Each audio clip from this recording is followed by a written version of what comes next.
On this episode of Rucking Good, I catch up with Cian Dawson, the co-founder of the better option dessert company GYMBOD. Cian takes us behind the scenes of a startup and from buying a secondhand food truck all the way to organising frozen logistics for Coles supermarkets. She shares the lessons learned from early failures and having to find investors to fund growth for her business. It's an unfiltered look as to what it takes to build a national food brand from the ground up. Hope you enjoy. Hey, what? You can feel the 5 kilo. Oh, do you? Yeah, right. That's interesting, actually. I know our brand is GYMBOD, but I'm more of like the ice cream eater. You're the Courtney's the real gym person. Yes, and it's good. I got to keep my hips in the right position. Yeah, well, it keeps you focused on posture. Really. And when you wear these, like this one, the weight's more on your back. Yeah. And it naturally, like when people wear this, they go, oh my God, my shoulders and like. So have you got the weights in that? Yeah, so I'll give you a rundown when we get back of like, this is the original product. Yep. Oh, this is the big tree they must start at. How cool is that? Is that a Moreton Bay fig?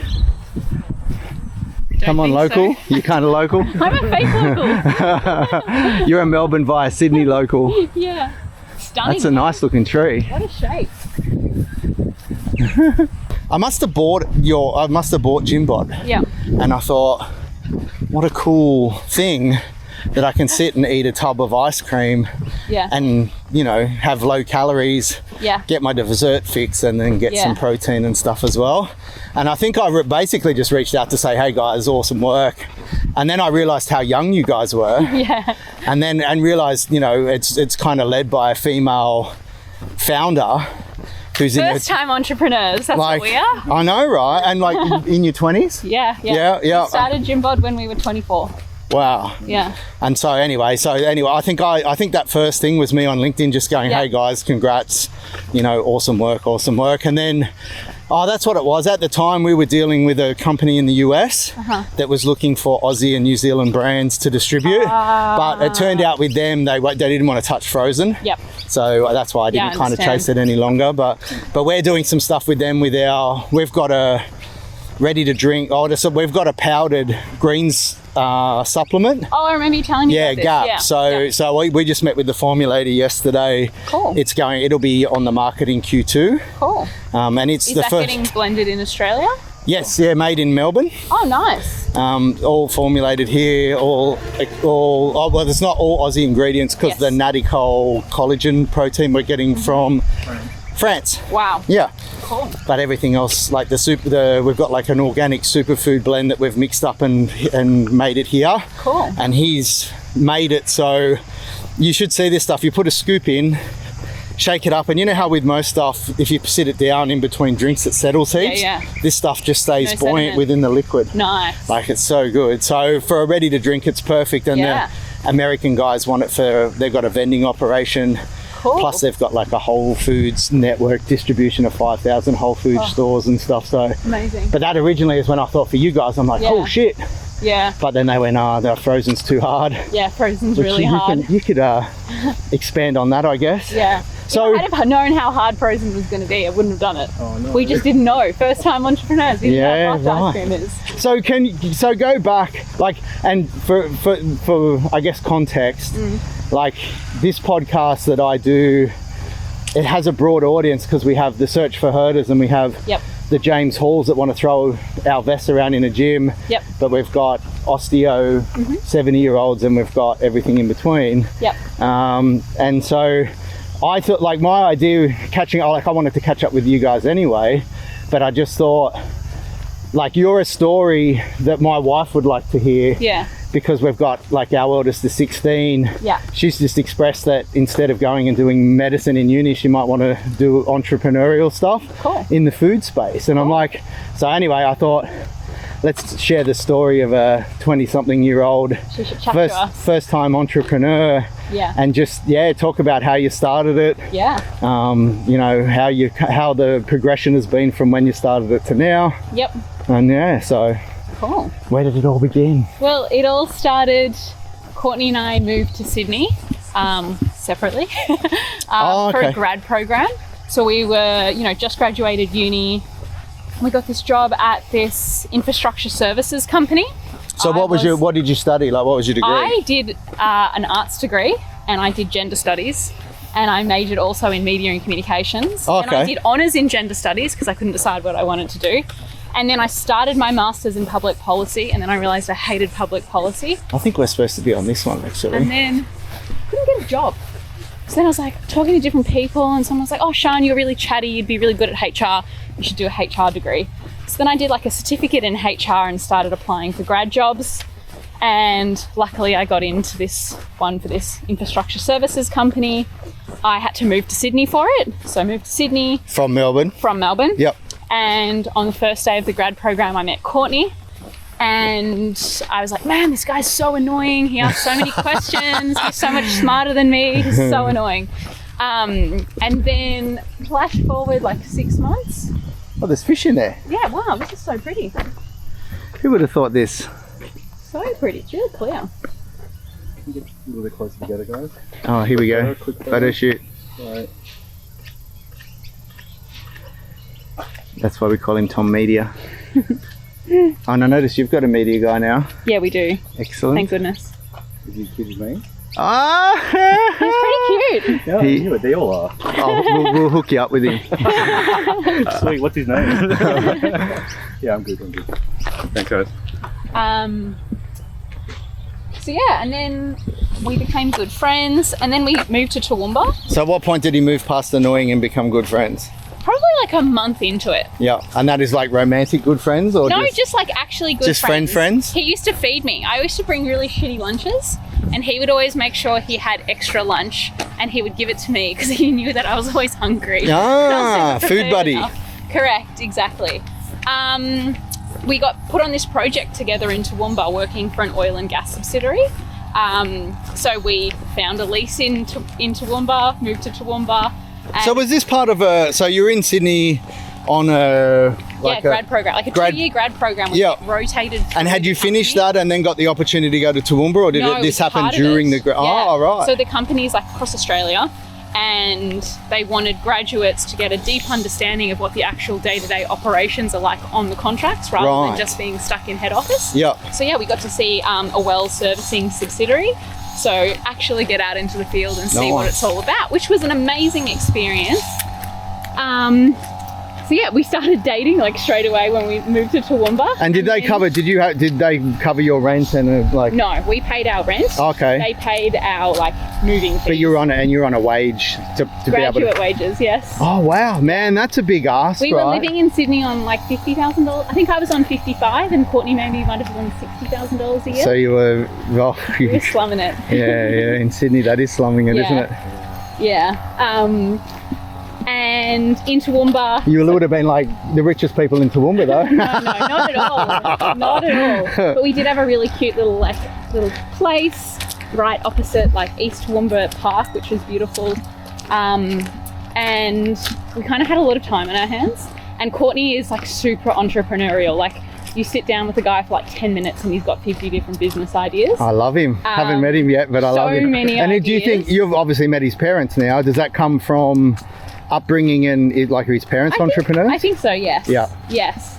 And I think always looking for opportunities to kind of capitalize on things. And, you know, I think having security is really important for Courtney. So it's all about what he can do, what he can create from nothing in order to make sure there's security there for his family. Yeah, right. I wonder if that, like, I'd love to psych couch him, but I wonder if he went through something where maybe the security wasn't there with his dad at some point, and he's like, I like because entrepreneurialism is awesome until it's not, and then it can be pretty devastating. So Correct. Yeah, there you go. So yeah, we were living in Toowoomba, and then Courtney had a lot of time on his hands. I was doing my business degree at the time, so I was coming home from work and doing studying, and Courtney was making me these like thick kind of protein shakes to get me through the nights of study, like as like a sweet treat. And I was like, oh, you're gonna fatten me up, like don't do this. He's like, no, I've done the macros on it, like it's super healthy, like it's really important that you're getting enough protein. I was like, great, excellent, let's keep going. And then he bought a $99 soft serve machine from eBay. He put the protein shake through the soft serve machine. Is that just to make out like a soft serve? And that was just for something different for you instead of drinking a milkshake all the time. Yeah, correct. And Courtney loves soft serve. So yeah, that was the start of it, and we were like, holy shit, this is great. Then we imported a commercial grade soft serve machine from China, and I think this is kind of like the first funny moment. So wait, back it up a little bit. So the purchase of the machine from China was still just for you guys. At that point, you hadn't started thinking proof of concept. Oh, but you did have that thought that this could be a business. Yes, we were instantly like, oh, we need to get food trucks, and we need to have a food truck on every beach around Australia that has GYMBOD soft serve in it. GYMBOD, that's right. Yes, yeah. Because there's Mr. Whippy vans, but it's like not really a very healthy product. No. And there's got to be a product that's more health conscious to serve millennials and Gen Zs and people who are trying to make better choices. Yeah. We never want to be part of like toxic diet culture, which I think a lot of us grew up with. Yes, definitely. Instead, it's about, no, I want to have my ice cream every day. It's just making really simple swaps so you can enjoy it and you're not going to have a negative impact on your health. Yeah, right. So that was the kind of problem we wanted to you solve. you mentioned GYMBOD. Yeah. Where did that name come from? Because we were trying to make a kind of funny play on Mr. Whippy, who kind of sounds like a little bit old. Yes, so right. And because it was like a protein product, like gym was really important. Yep. And boy stood for better option, yes. But I did a terrible job of marketing that. Yes. So yeah, the name was really polarizing and we ended up changing it, which was a really good decision. So did you, like you're now known as GYMBOD. Yes. Which is a better option dessert. Yes. When did that change of name come? Prior to doing like a first run and getting packaging and starting a website and having branding, or did that happen before? Way after. We already had all that stuff. We already had like thousands and thousands and thousands of tubs of packaging. Oh, yeah. It actually came when we had an opportunity to get into Coles, and we had feedback that like the name wasn't really what it needed to be. Yes. So we were like, cool, we'll change it. So I guess that I think you've just skipped a huge chunk. Yeah. So let's go back to, you got the commercial Mr. Whippy machine, the soft serve machine. Which is actually like, we're probably like 8 weeks into dating at this point, and we decide to buy together a $2,000 machine. Like looking back, I'm like, that's insane. And we didn't know how to import anything, so it arrived, and then we realized you had to pay all the duty and all the import fees. Yeah, and so everything. 2,000 turns into 4,000. Yeah, correct. Yeah. Or maybe it was 1,500 and it turned into 3,000. Yeah. Courtney picked up the machine in his like little hatchback Corolla, drove it back to Toowoomba, and it came with no instructions. So he had to learn how to make it work. Thankfully, he's an engineer, so he worked it out. He did burn through a couple of sets of belts though, and like our place nearly went on fire. And then we spent like every kind of weekend and after work, we were playing around with our recipe. Something that hit the macros that we wanted, but actually had that taste sensation, and then would actually work on the machine. Because there's a whole lot of science between like, freezing points and solids in a product that you need to have in order to make it work consistently on a machine. So we were like slowly educating ourselves on all of that, doing heaps of testing. We ended up moving back to Sydney. We bought a food truck, secondhand one in Western Sydney. Oh, nice. Renovated and where were you living then? We were living in North Sydney. Oh, okay, cool. And yes, we bought this truck in Western Sydney. Because we didn't have car parking, obviously. So we parked our food truck in Waverton, like kind of around the corner. We'd go walking to check on it every night. So from the north, that's eastern suburbs, isn't it, Waverton? No, Waverton's like lower North Shore. Oh, okay, yeah. Like just next to North Sydney Station. Okay. And then we were having to get council certified, so I had to write a 100-page document with all like the food safety plan. Courtney had to become a food safety certified person with a certificate in order to run the machine. Just to be able to go to a market to sell. Correct. Yeah, right. And we did one day of trade underneath the Sydney Harbour Bridge. Yep. Was that for a festival or just? No, just giving it a try. Yeah. Did you have to organise permits and stuff for that? Or so we got the permit after 3 months of battling the council. Yep. And the only reason they would give us the permit was you can only be in one spot for 10 minutes. So every 10 minutes you have to move. Which if you've got a machine set up, like you can't kind of stop it because like the barrel will all freeze up. Yep. So it's very impractical. So I was like, well, just do it for longer than 10 minutes and see what happens. Yeah, ask for forgiveness, not permission. Correct. Oh, sorry, I didn't know. Anyway, so we're like giving out this ice cream just to get feedback. And we realized that anyone who was in activewear loved the product. Anyone who wasn't in activewear didn't understand the product. So then we realized we had a niche product, which is hilarious at this point. This is the first time we're realizing we have a niche product. So then we were like, okay, we need to get our product in front of the target consumers. Where are our target consumers? They're at the gym on Saturday morning.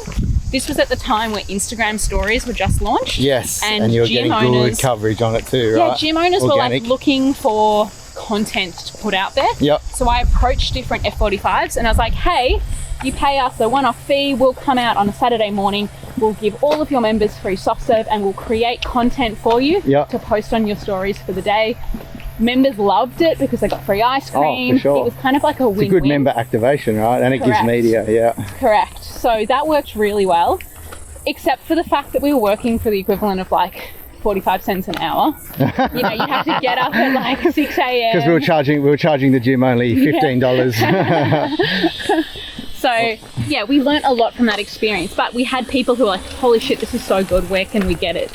During the week, and we were like, sorry, we have day jobs, and someone said you should put it in a tub, and that was the penny drop moment. Okay, so I think we cross over here. Thankfully, we found a food scientist who could help us change our formulation from a soft serve machine into a tubbed product, because like they're very different types of products. Yep.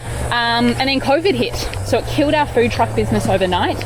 We sold our food truck, and then we focused on getting a manufacturer in Sydney who would do small MOQs so we could get product out into market. We bought a 900 litre freezer and put it in our tiny apartment in Sydney. We didn't have a couch, we didn't have a TV, we had a 900 litre freezer. So you'd like walk into our door and you'd walk straight into the freezer. And yeah, I think it could fit up to 1,000 ice cream tubs. So we'd do the production in the inner west. Yep. Pick it up. Was that with did you use contract? Yeah, yep. Oh, we went to Western Sydney and bought a second or fifth-hand freezer van, so we could transport the stuff. So we'd go to the manufacturer, pick up your order, take it to the city or North Sydney, take it, fill up our home freezer, and then all the rest would drive back to like Condell Park to store the rest in storage at Condell Park. Cold storage, At a cold storage, then we set up our e-commerce, and we would sell ice cream direct to consumer via e-commerce. So it was like Monday night, Lower North Shore, Tuesday night, Eastern Suburbs. We would deliver. Yeah, right. So it wasn't. Yeah, right. We bought car freezers. Yep. Plugged them into like the cigarette holder. And this is why you're still working at this point. This was a pure side hustle. Correct. Yep. Pure side hustles. Pure we bootstrap. are funneling our money into the business to keep it alive because it was so not commercially viable. Yep. We somehow managed to get a credit card. We maxed that out. And that was purely just delivering people and building your e-com and D2C? Every time we were getting all this really valuable feedback. So anyone who bought the product, I'd then follow up, get their feedback. Did they buy again? Why not? So that was almost your R&D, right? Correct. Yeah, awesome. And every weekend, again, we're at gyms, this time showing up for free, doing taste testing and selling product as well. So it was like people... So you went from working for 15 cents an hour for free? Correct. Excellent. Correct. Yeah, it got progressively worse for quite a long time. But it was like really, like we did probably 2.5 years of that grind. And as shit as it was, we knew why we were doing it. Yeah. And we had to get in front of the customer to understand what problem we were trying to solve. People told us, yeah, I want no fat, I want no sugar, I want 60 grams of protein a tub. But then in that same sentence, they're telling me, I love Ben & Jerry's cookie dough, I love the s'mores one, I love the banoffee pie one. Yeah. And I'm like... That doesn't make any sense. It doesn't make any sense. So we stopped listening to what people said. Yep. And we started watching what people were doing. Right. And then we realized that we needed to find a happy medium. So a product that was better for you. It had the good macro profile, but it wasn't sacrificing taste and flavor and texture. So we went back to the drawing board again. This whole time we're probably doing production like maybe every 2 months or something. Yep. We threw out way more ice cream than we ever sold. Oh, wow. Like I've got photos in my camera roll of Courtney filling up everyone's bins in our apartment with our ice cream. Wow. Every week. What's the kind of shelf life? 2 years. Oh. So heaps. But every time we did a run, like within 2 weeks, we'd already made the decision we wanted to change the formula. Right. So you weren't throwing it because it was like you could not sell it. There was an opportunity cost of keeping it in your freezer versus we the just refined wanted product. The new stuff. Yes. Courtney and I were like, as soon as we make a decision, we are all in. Yeah, so love that. We'd make a thing and be like, cool, well, I don't want to sell this old stuff. I want to get the new product out there because I want to get the feedback on the new product. And we finally got it to a point where we were like really happy with it. We then were like, okay, we don't want to be doing market stalls. We want to be a national brand. We need sales experts. We didn't know anything about how to trade with the retailers. So we found expert FMCG consultants, pitched to them to take us on. They were like, your product's still not ready. So we went back to the manufacturer again, made some more product tweaks to get it right for mass market middle Australia, which is the sweet spot if you want to be successful at a Coles or a Woolworths. Yeah. And then went back to the consultants and they were like, yeah, okay, it's good, let's go. We pitched Coles and Coles were like, oh, this is really interesting, good product. The name needs some work. Yes. And then that was when it was GYMBOD. Correct. Yeah. So then overnight we changed the name, like registered GYMBOD, came up with a new kind of brand identity and the kind of story behind it. Yeah. And then went back to them Repitched it. and then they were like, okay, cool, we'll give you a trial. So then we were on And so what does a trial look like? Like how many stores? 70 stores across the East Coast. We had to deliver direct to store frozen logistics. So as opposed to just shipping pallets into the DC, which would have been so simple. Oh, yeah. It was like trying to like MOQs, like they wanted like 3 cartons per store, which is insane. It was literally At least a box, how people. to Come on. burn money 101. Yeah. So we had to do a cap raise at that point because we had maxed out everything. Like It was credit cards nothing left. maxed out. We refinanced. We had a small property which we'd refinanced, ripped all the cash out of that. What else did we do? So you must have you had, if you're doing that, you had faith that this thing had legs. Like you saw something in it. We never thought that we would fail. Yeah, like right. we've always been so in it. Yeah. But is that because you knew? Was it something in the product that you just knew that it wasn't going to fail, or did you just have blind faith in blind faith? Naivety, honestly. I think if I was doing it again, I think I'd be a lot more risk adverse. Yes. Looking back on the things, every entrepreneur the says that, decisions yes. that we've made, I'm like, man, that was fucking crazy. And you wouldn't have made. But see, this is where I love this story because, like, I think in your 20s, and it's not taught enough at school, you want to taste everything, try everything, not be afraid to fail, because you know what? If you have a crack at 4 different things and they all fail, you just end up back at your parents' house. Your parents aren't going to kick you out. Yeah. Like, it's just that time where you have a crack at everything, and you know what? If something pops, one, you're now somewhere between 20 and 30, or maybe in your early 30s, and you've got a awesome business, and then you can just focus on, you know, where you're investing your profits and the next stages of your life where you're going to be a little bit less risk averse. And that's what I'm going to teach my girls. I'm like, 20s, I don't care. Like, don't second guess yourself. Go all in. If it fails, who gives a shit? I don't care if you fail 10 times. Poppy Beach. And I think also, like, looking back now, I can see that what we did in our early days of GYMBOD with us, we actually had we had the soft serve truck, but then we changed our model and we bought soft serve machines and we put them in cafes, and we thought we would have a subscription model. That was also a massive failure. Wow. So like we kept pivoting. So you would pay for the capital for the machine to go into a gym. Yep. And then you would go almost like a D2C subscription model to say, if you've got a subscription, you've got a card, you can go to this cafe and get. Oh no, so it would be the gym owner or the cafe. They would buy kilos of the base mix, which they would then hydrate, put in the soft serve machine. So the subscription was with the gym owner, I was like, man, I haven't heard anything like that, someone could have a card and go into a retail outlet and get their free softs. Well, not their free, but their subscription softs. Distribution. I know, right? I know. Well, that's what I thought you were going to say. I'm like, boom, mind blown. When we had, like, you know, we were kind of focusing on cafes to begin with, but Courtney and I weren't from hospo, and we didn't think like hospo owners, which we should have, right? Yeah. Where hospo owners are like, I need to keep my costs low. I'm so pulled in 50 million directions. I've got all these staff. And you want to make the most money per square foot in your And having a machine which could break down, and I need to have my staff know how to clean the machine, assemble the machine. There's so much training involved. That was a complete nightmare, right? So we learned from that. And then the tubs was a good option. But I look at all those things that we did where we were just burning money, but it got us.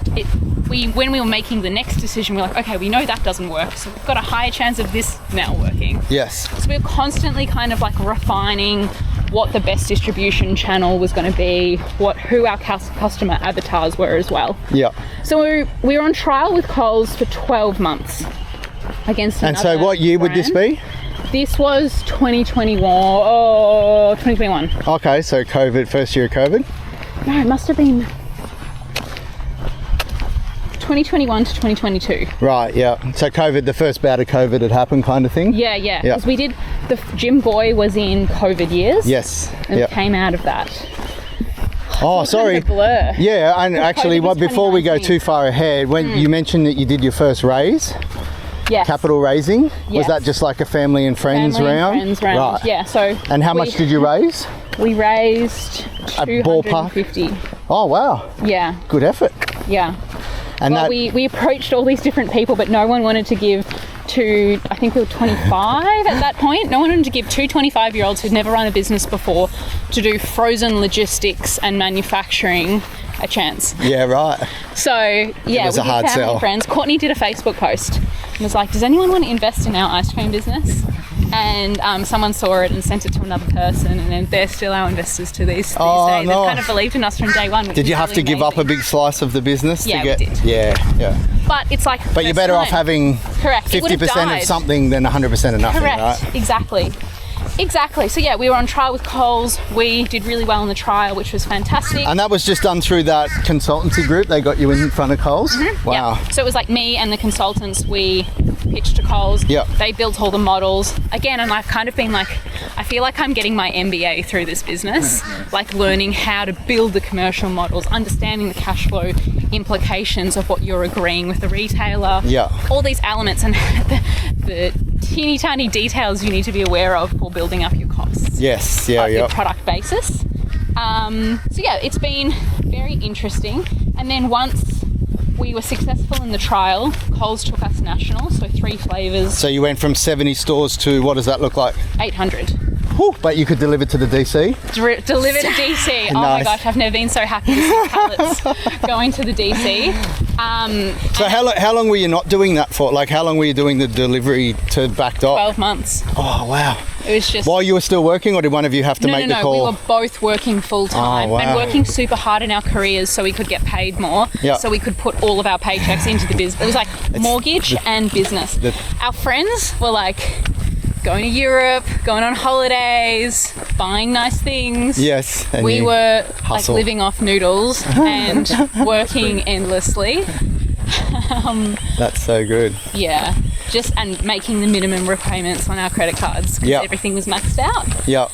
And obviously when you get the opportunity, like you've done a trial in Coles, Mm-hmm. I would assume that it's not only Coles testing to see if you're a product fit for their market, Mm-hmm. but also for you to run the numbers while that test is happening to see whether you can sustain having them like being on the shelves. Because Yep. I would imagine, like everything in life, high volume, low margin. Yep, correct. So, and then if you're, I don't know, we'll talk about other distribution points, but I've only ever seen you in Coles. Yep. So I'm assuming that there might be like an exclusivity thing in that? Or? Oh no, we're in Woolies Metro, we're in Oh, Ampol, okay. we're in Independence, and we're in Woolworths, New Zealand. Okay, We haven't cracked it into Woolies supermarkets yet, right. but you know. But that's not because you're restricted to? No. Oh, okay, cool. I just wasn't When sure. we first started, actually, no, that's incorrect. When we first started, we were exclusive Oh, okay. with them. Yeah. So you obviously run the numbers long term and said, look, we've been supplying 70 stores, now we're going to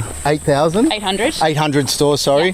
Can we financially do that, or did you have to do another raise, or like Yeah, did you so have the we money were- sitting from the first raise that allowed you No. to no? It was all gone because we would contract manufacturing everything, and they were like large production runs. Like it would just eat up these huge chunks of capital. Yeah. Yeah, it was like a really horrible. I actually don't know how we got through it, to be honest. Because Looking back. you were paying a contract manufacturer. Yeah. You were paying for storage in between, Yep. storage to the DC, Yep. or like transport to the DC. Yep. Like And then also before it was in DC, we also had to have a field team go into the stores to check that it was on the shelf. And if it wasn't on the shelf, go to the back freezer in Coles, get it out, put it on, make sure the tickets so you were up, needed it was on like you sale. almost needed a sales like a It was a sales field team. wow. So that was like a And cost is that something per you could store per outsource, week. or did you do that in-house? So everything that wasn't like within 50 kilometres of where Courtney and I lived. Yeah. So everything else was outsourced. We Okay. had a really good retail partner. Yeah. Retail Tasker, they're fantastic. Nice. And, Shout out. And then Courtney and I would do all the other stores that we could get to In all your spare after time. work on the weekends. Wow. Every store, it was like going in, checking. And on the shelf, did taking you photos, find making content. that there was stores that didn't have them on? Yeah, Like of what course. was kind of the percentage of walk in, go into the freezer, yep, it's where it needs to be based on the relay or whatever they call it The these stores days. that were like high moving stores, for example, Manly Corso Yep. was like a top store for us. So the store would get on, the stock was put on the shelf, it would sell out like that. But then Because it wasn't it wasn't large. restocked. Ah, and because okay. we weren't with the coming in initially through the DC, Yeah. it was like an ad hoc delivery. So it wasn't coming in on the beautiful it's- pallets that the stores are used to doing. So we had Wow. to have someone be, oh wait, GYMBOD came in, we need to put that on the shelf. So it was like this. And if extra someone missed step. that step, then Correct. you're Then not you on the get shelf. You're no not. scan data, and we were literally, it was just if you didn't scan that week, you're getting clocking zeros. And Yeah, you're not gonna win the yeah. contract. A few strikes and you're out, sort of Correct. thing. And so how long has that been? How long have you been in Coles now? We have been in Coles. I think this is our 4th year now. Right. Yeah. And I noticed yeah. they've brought out a Perform version of your ice cream. Yeah, they did. Jeez, I hate that. It was fine because you know what? 'Cause it's- It shows that protein ice cream works. Yeah. If a supermarket's going to look at doing a white label version, Yeah. we Then they were believe in the initially category. super worried about it. Like we did cry about it. Yeah. No No but doubt. then we tasted the product and we were like, you know what, this is a very different customer to They might have been doing you a favour. Well, you might lose some sales once when they switch over to go, oh, let's try the Perform one because it's $2 a tub cheaper or Yeah, whatever. yeah. But then they go. But then they come back to GYMBOD. But did they? But they didn't approach you because they're obviously not No, making it. They're no, no. getting a third party to make It was a it. big manufacturer who was making that. So bet yeah, I could guess. initially, Starts with B. no, I thought it would be Bulla. no. Ah, there you so go. it was Guessed wrong. another. Like we had full distribution, and then some of our distribution reduced because there was the home brand range that was put on. I think it's been on the shelf for 18 months now, but now our distribution's growing again, so Right. it's really good. Yes. Like sales are what matters, Yeah. and we put product first. And do you think they'll get to a point where you're just outselling them that much that Perform one will disappear? Yeah, well, I found out last week that they're deleting Coles Performance. Oh, nice. They're getting more space, so Nice. it's kind of like we've survived that, which is a huge testament to our product and the community Yes. who like our product. Yeah. Because they were $2.50 cheaper than us. Yeah. Which is a lot. Yeah. And did you find, like, I know when you guys have some really good sales in Coles, and I guess that's driven by Coles wants you to do it like that. But do you just find that you just get hammered in those sale weeks, and then you're probably more affected by Perform in the weeks when you're at full price? And We then, actually saw very little cannibalization. Oh, So right. We did the analysis, like baseline and like seeing sale week on and off. So my sales guys crunch all those numbers. Yep. Because when you're presenting your story to the retailer as to why you should stay on the shelf or why you should grow your distribution, it's all about how efficient you are, and you want to make sure that you're not cannibalized by anyone else. Right. And yeah, we found that there was essentially no cannibalization, Wow. which meant that our customer was willing to pay the extra $2.50 Yeah. to get a more indulgent product. Yes. Which still fit their macros. There is a customer segment that, Coles Perform hits that we don't hit, right? Right. They've got better macros than us, and they've actually got more protein than us. Yeah. But the taste isn't as much there. Yeah, right. So for the super hardcore person, they're Yeah. going to buy Coles Perform, and that's fine. And I guess you've done, like, one thing when I first come across you guys and I kind of did a little bit of the research, I thought you guys missed a massive opportunity in, like, I get that it started as a gym, a gym-based thing, and you wanted to go to F45s, but the people that look at the macros or look at the nips and go, holy shit, I can sit and eat this whole tub. Yeah. And there's only like 350 350 calories. Like, but they're not the people that would like to know that they can sit and scoff a whole thing of chocolate truffle ice cream after their dinner and only get 350 calories and get some protein and some other macros. Yeah. Like, I don't think they're even going to look at a product that says gym. You know what I mean? No, we found that they do. Yeah, right. Yeah, because I always have this question from the retailers. Oh, your brand's really like quite masculine and strong. Do you feel like it's polarizing? Like, you know that the supermarket consumer is still very swayed female. Oh yeah, for sure. You've only got to walk around. You would have seen it walking around the shop. I'm like, no, it's actually not the case, because anyone who is trying to make better choices in their life and trying to do their health and well-being, they often they think gym is good. Yep. So in a product called GYMBOD, it's like, oh, okay, that's probably going to be better for me. See, I would have thought the other way without doing any testing, but I'm just like, if you really focused on the better for you dessert than a gym protein ice cream, I think it's that 2%ers versus the 98%ers thing. It's kind of like when I got that Go Ruck vest. Like Go Ruck sponsors the CrossFit Games, and they have these events where like all of their photos is like Americans with guns and military and like very Yeah.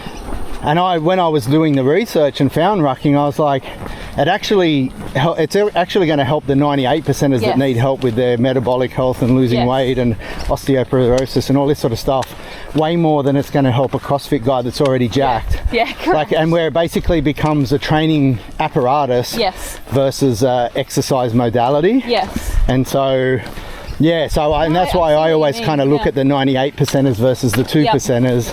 And I love being invested in things that are the 98%ers, you know, because it just gives you a massive market. But yeah, that I like, and I just, that was my initial first thought.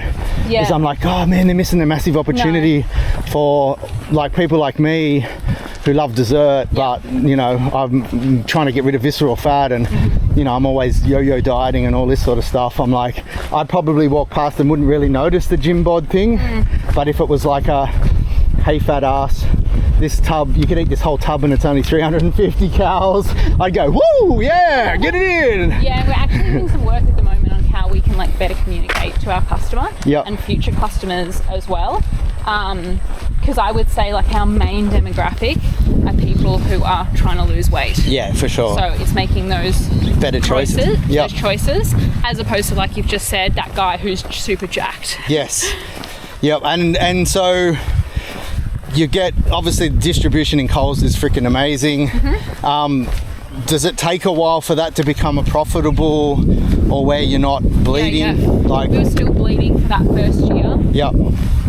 Full national distribution, because there's so many things, like so many levers you have to pull, and you know, you're still kind of. And at this point, you're still contract manufacturing as well? We contract manufactured for most of the first year. There was an opportunity to acquire some machinery in Brisbane and take over a lease of an existing ice cream facility. Right, that was the going under or liquidation or getting out. They were divesting. So we were approached for that, and we were like, holy shit, let's give it a shot. Yeah, right. This will help get our cogs down. So, and that's the place where you're at now? Or like, the stuff so we did another raise. So we could take over. How did you do this one? Again, family and friends. Oh, okay. You found some more family and some more friends to shake down? Yeah, they got in deeper with us. So some of the original investors went in more? Excellent. Correct. And did you find new investors at this point too? Same. Oh, so you just got more out of the original group. That's unreal. I suppose for them too, it's good because it doesn't dilute their shares. Because if you bought in new money, correct. And then we had to learn manufacturing. And at that point, so we had worked our full-time jobs the whole time. At that point, I've handed in my notice, and I started, the first week of January 2023. I'm 28, I'm my own boss, and I now run a factory, and I've never run a factory before. So I had to learn about like the full HACCP supply chain kind of considerations. I'd never managed people before, because in my day job, I never had a team to manage. Oh, you were just, right. I was the person being managed. So I had to learn how to manage people. Like I was used to managing contractors, but managing expert contractors is distinctly different to managing full-time. Oh, for sure. And with taking over that equipment, did you get the opportunity to take on some staff that knew that equipment? There was one staff member who joined our team. And was that pivotal? That person was pivotal, for sure. We learned a lot from him. And Courtney just learnt how the machinery worked. And if he's got that engineer brain. Optimising the shit out of it. So there was a whole lot of stuff that wasn't being done, and Courtney's got an amazing mind, and he's always like, if he's told, no, we can't do something, he's like, but why? But why? But why? Yes, but why? Love that. So, since we've when we first took over, the facility was doing like 500 kilos of mix a week. Right. So then we started doing 500 kilos a day. Then the next week we started doing 1,000 kilos. And did they think that was the capacity? 500 a week? Well, no, they knew they needed more because the business was right. going under. But like that was kind of the volume that they had at that point. Right. And then we instantly came in and we're like, cool, we're going to do 500 a day. And then we went to 1,000 kilos a day, which for reference is like 4 pallets of stock, which is like nothing, right? Yep. And now, so 2 years on, we now can run 10 pallets a day. Okay. And, you know, And does that keep up with demand? Yeah. Oh, cool. Yeah. So as we've learnt more in our manufacturing, we're very lucky that our distribution has continued to grow and our sales continue to grow week on week, which we're extremely lucky, but we work very hard for that. Oh yeah, it's not luck. Yes. So yeah, it's good that that's kind of aligned. And have you got cold storage in the same location? No. So we've got like 40 frozen pallet slots across some 40-foot containers, which we run. They're like reefers. Yep. So they run at -25, and we've got blast freezers, and essentially every 2 days I have a carrier come and pick up like 20 pallets at a time. And take it to a storage? Into proper 3PL storage. Oh, okay. And then it'll get shipped out across Australia. Oh, so they organise your logistics into DCs and all that sort of stuff as well? Oh, awesome. We can dispatch some stuff from our factory. Yeah. But, you know, I want the team to focus on manufacturing, not distribution. Yeah. And, you know, leave the distribution people to do what they're good at. Yeah. And originally, I guess the idea was to sell direct to consumer.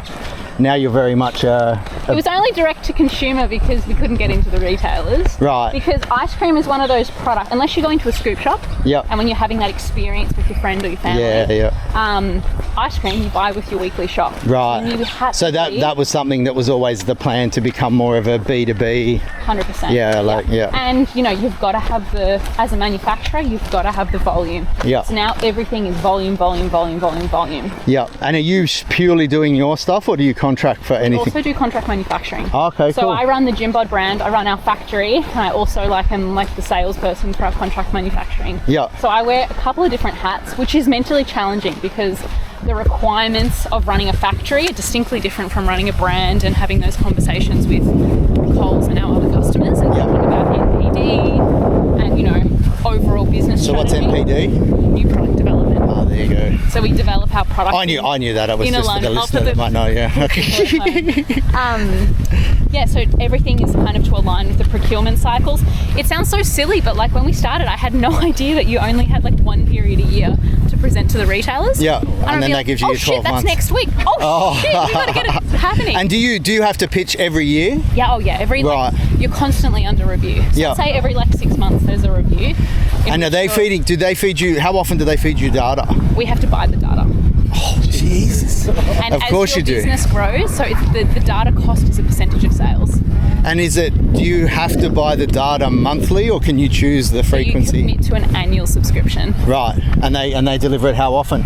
Oh, it's live feed. So so you've got a dashboard almost. Yeah, so it's like there's a database and then you can get data dumps out of it and then we crunch it in Excel and however we want to do. Nice. Because we present all supermarkets all supermarkets you got to buy. Yeah, right. It's not cheap. So every year are you still pitching to Woolies? Yeah. Oh. And is it hard do you have to go through that conduit of a consultant to do that, or can you now, you've got enough runs on the board that you can call Woolies head office and schedule in a chat with the buyer? No, not at all. It's all about relationships, right? And also as I've said, I run a manufacturing company as well. Oh, look at I this can't thing. do head of sales. So I've got my sales consultants, the same guys that we've been working with for 5 years now. Yep. They're still working. They still with work. us. Yeah, right. So, and is that a performance-based thing, or is that just a retainer monthly? Just a retainer. Okay, yeah. And they'll pick you up IGAs and. No, we don't really I look after the IGA side of the business. We have distributors. So I manage those relationships. It's more kind of new retail work, new products, building out the kind of commercial models for new products. So I'll come up with a concept, find a manufacturer, develop a product for the manufacturer. Like an ice block on a stick. Are you doing that? Yeah. Excellent. So that was one of my things going, man, I'd love to just pull up at a servo and not get a tub. Yes. Just get GYMBOD on a stick. Yes. Excellent. Yes. I'm very happy that's actually launching at Coles in 2 weeks. Woo! And they'll put that into their Coles Express? That's no, not yet. That's so it's going to be a boxed. It'll be a boxed yes offering. So I have right. That's a separate. So you have to do a separate run to do individual sticks. Oh right. So yeah, I'm working on scheduling that. Got to because they will be. I notice with ice blocks, if I buy an ice block or ice cream at a Coles Express, and then I buy a box of the same thing in an 8-pack or a 6-pack in the, they're smaller. They're not the same. Oh really? Yeah. I think okay. I don't know. I'll be the same. Excellent. Well, but it made me wonder going, why, like knowing the complexities around manufacturing and like why would you want two effectively SKUs for the same thing in a different marketplace? But I don't know whether I'm sure Coles distribution. I'm sure someone will back me up that if you buy a Magnum singly, it's a larger experience than buying a Magnum in a pack. Yeah, okay, that doesn't surprise me. Yeah. So anyway, I just wondered if that was just the norm thing because a pack has to be a certain weight size. We definitely will not be doing that. Excellent. We'll just be running just the same. Yeah. Awesome. And so, what flavours have you got now? You would have started with probably less SKUs. Yeah, so currently we've got 5 tubs on the shelf at Coles. So we've got chocolate pudding, cookies and cream, salted caramel choc top, honeycomb crunch with the choc top, and then choc cherry drip. I haven't had the choc cherry yet. We've got 2 sticks launching next. And are you picking obviously the best flavours from the tubs to put on the sticks? Different manufacturing process. Yep. So these ones are outsourced manufacturing because we don't have the stick line. To get a stick line, it's like $1 million. Oh wow! So I don't have $1 million to do that. Let's do another raise. How about everyone out there? Would you like to invest in GYMBOD? We've found a manufacturer who's been a fantastic partner. I'm really looking forward to working with them more. So we've got like a vanilla choc dip stick and we've got a caramel choc dip stick. And do you supply them any like raw material or you've just give them a formula which they do from scratch in their warehouse? It's like finished goods. Okay, cool. Awesome. And so, biggest seller? At the moment, salted caramel choc top. Yeah, we sell a shit ton of that. It's really good. Yeah, nice. I think that's the one I had first. But for me, I'm not a big chocolate guy. Yep. So like once I get past because it's a darker chocolate top. Yep. Yeah, I kind of See, and eat underneath it. Oh my god, can you bottle the choc top? Oh really? I'm not a chocolate guy. Lucky you. Yeah. Oh, if I am, like I used to. When I say that, I used to eat a lot of chocolate when I drink red wine. Yeah. But it was that very much dairy milk. Yeah. As light as you can get with delicious. as much sugar and it is delicious. There's probably not many people that don't like dairy milk, but the better performance chocolate or the darker chocolate with the more cacao rating or whatever I'm like I don't like chocolate enough that Fair enough. I eat that, but everything underneath it is delicious. And where do we go from there? We've looked at I guess it's been like 2 years of just eating shit with manufacturing. Like learning manufacturing is so hard. Like it seems like every week there's machinery issues, there's staff issues, and that still happens now. Like there's always fires to put out. I listened to a podcast of one of our competitors actually, and she was talking about the challenges she has in manufacturing. And I was like, oh my god, it's the same thing. Like, so have you got a competitor? Yeah, we got heaps. So outside of right, I haven't seen. I've seen the Perform one, and that's it. No, Woolies has two ranges. There's quite a few plays. And are they all pretty similar? Like, is it all the same kind of macros, or no, they've all kind of got different. Got a point of difference. Points of difference, which is good, right? Yeah. Like there is space for lots of players in the market. Yeah. Halo Top, which is the brand that created the low calorie space. Right. Really globally. But it wasn't pushing protein; it was pushing low cal. It started pushing protein, but then it just went into low cal. Right. Yeah. But when it launched, it was like source of protein. Yeah.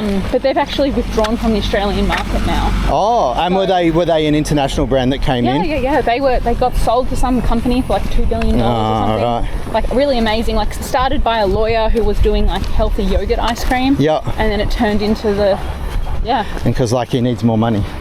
I think his story was he got up to $1 million in debt. Oh wow. He's like, I'm going to give it one more shot, and then it all turned around. Excellent. Yeah. So amazing story. Yeah. And then he sold to like a big craft streets something, big. I should know the name of the company. Like a Unilever, some kind of. I can't remember off the top of my head. Happens all the time. The good ones get swallowed up on that too. Like, are you guys? Do you have an exit strategy? Yeah, we've always had an exit strategy. I feel like you have to build your business with what you want Like in almost mind. reverse engineer it, Yeah, right? correct. Correct. So yeah, that's something that we build our strategy around. And you wish to divulge that with me? Or not? Just me. You don't have to. It's all good. No, I think at the moment, like, we're in a really good place. Like, we've got amazing sales, we've got fantastic retail partners, we've got a great team who are really passionate about what they do. Yep. My job is to come up with ice cream flavors and taste ice cream and then go around selling ice cream. So why would you want to sell that and work for someone I kind else? of have this like amazing job. Yes, there's challenges and like it's really hard. Like the bullshit of running a business sucks. Yes. But if I take a step back, I'm incredibly lucky. And for me, 2025 is all about personal sustainability for maintaining the marathon that is running a business. This is our going into like our 7th year of business. Yeah.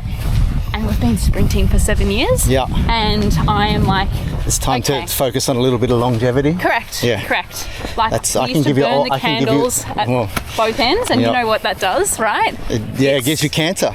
Really, really bad. And this year, my goals are all around putting my mental health first and making sure my routine is setting me up so I can kind of reduce the cortisol spikes that I experience and make me feel like I'm a progress-driven person. Yeah. So I'm trying to structure my days that I have one kind of big rock that I get to. Yep. So I feel like, yes, I've made... And is that a daily thing? Yeah. Awesome. So... And you into like the journaling and all that stuff? I haven't got into that yet, but I've like deleted all social media. I've started... We just had this conversation last night. It's amazing. Oh, I noticed you are doing some D2C on a product that doesn't need to be refrigerated. Yes, we've got single-serve sachets of protein mug cakes. So how did that come about? Because we wanted to have a product which we could cross-sell with our ice cream over winter, because in ice cream we see a seasonal decline, like 15 Fair to enough. 20%. Yep. And we were like, we eat ice cream all year round. Yeah. There's some people who don't. So we thought, okay, cake and ice cream, classic. And we saw like it was kind of trending on TikTok, making all these like protein mug cakes. People were trialing different recipes, and we trialed some of them and they were absolutely crap. We were like, no, let's make a proper single serve, add water, protein mug cake that every time it is just banger. So it's portion controlled, really great macros, and for the calorie counters out there, it's very easy to fit into your day. Yep. But it's satiating, right? Because there's nothing worse than making yourself something low calorie and then you're like, ugh. Well, low cal, or even if you're not doing the low cal thing, you're just having something sweet that's jam full of sugar. Correct. And it actually makes you want to eat more. Yes.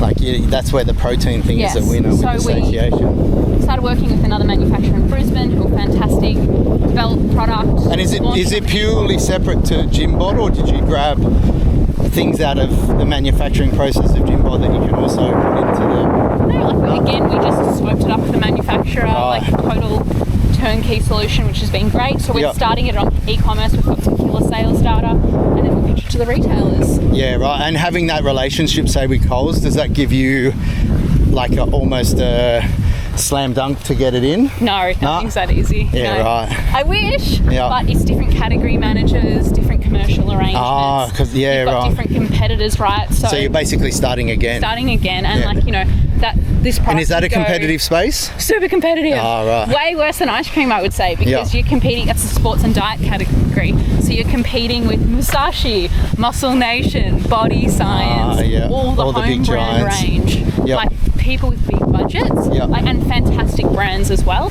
So as a challenger brand, startup kind of mentality, we need to be like, okay, well, what can we do differently that's going to cut through the noise and make sure people are buying this week after week? Yeah, and being that you're in separate, like, can you do cross promotion within Coles if they do stock it?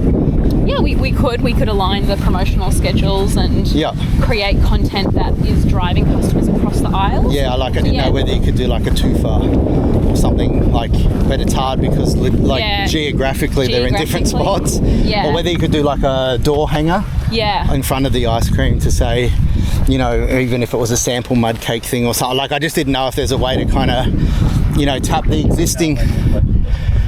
Hey, puppy! Hey, puppy! Lucky pup. He's like, get out of my river.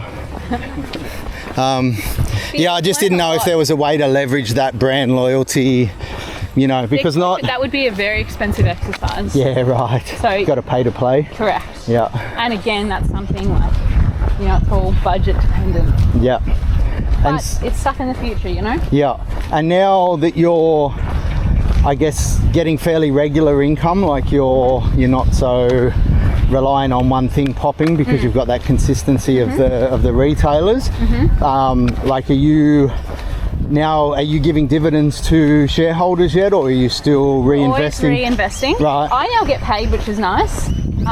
So I've spent a long time not getting paid. Yeah. Courtney still has his full-time day job. Oh, okay.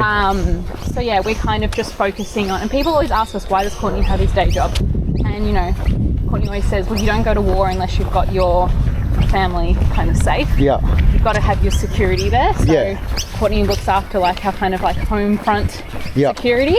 And reality is, if he's an engineer, you know, like what he's going to do within the business, you can probably hire for that for a lot less than what he Courtney can earn. does a lot of work. No, I know, but he can still. You still have that. But I'm just thinking, like Monday to Friday, the opportunity cost of Courtney working full time in GYMBOD is that he might not earn. Yeah, correct. You know, 2, 3, whatever, correct. from being an engineer for a bigger firm. Yeah, correct. And that's nice to have that security too, because even though you are pulling a wage, being a director of the entity that you're pulling a wage out of, the banks still don't love that. No, they don't. Like, you're still self-employed. Correct, they hate that. Yeah. So yeah, that's something that like we're cognizant of, but yeah, no, we're just focusing on reinvesting for future growth, right? Because we don't want to stay where we are. We want to be a national brand. We want to be expanding into new markets as well, and all costs money. Yeah. I'm really focusing on building our team. Yeah. So yeah, there's like 2 key hires we want to do this year. Yep. And then there's another 2 new hires I want to do next year in kind of like a management team space. Yep. I need to surround myself with more people smarter than me. Wow. So we can do really good things. Thanks for hanging out with me. Thank you, Adam. And good luck with everything. All right, there's another Rucking Good episode in the books. Hopefully you liked it, and if you did, feel free to share it around and throw us a like and subscribe if you so wish to. If you would like to see or be a guest on Rucking Good, please drop me an email to team@rucksack.com. And until then, we'll catch you on another episode.